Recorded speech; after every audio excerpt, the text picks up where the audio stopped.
Hi. నమస్తే. I think ఒక 3, 4 days క్రితం నేనొక వీడియో జూశాను.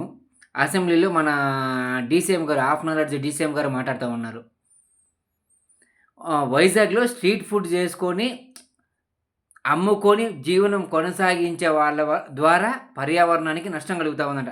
అసలే వీళ్ళ దగ్గర పర్యావరణాన్ని రక్షించడానికి నిధులు గూడా లేవంట. మొదటగా ఆ పర్యావరణానికి నష్టం ఎట్ట కలుగుతాందంటే, వాళ్ళు తినేసి ప్లేట్‌లన్నీ ఆడ పడేస్తున్నారంట. నేను చంద్రబాబు నాయుడు గారు వెళ్లి తీయలేము గదా! అంటున్నాడు. వారి ద్వారా నష్టం కలుగుతా ఉంది పర్యావరణానికి ఆ ప్లేట్‌ల ద్వారా. బాగానే చెప్పినావు మరి.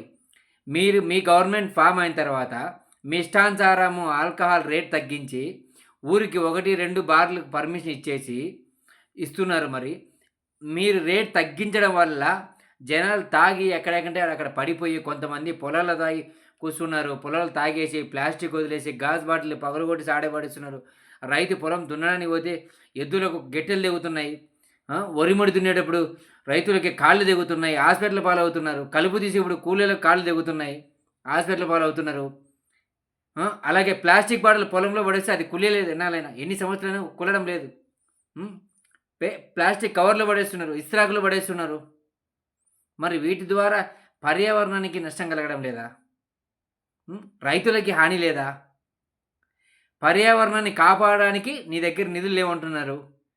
మరి government convoy, DCM convoy, government కాన్వాయ్‌లో సినిమా హీరోయిన్ ఎక్కించుకొని తిప్పుతున్నారే!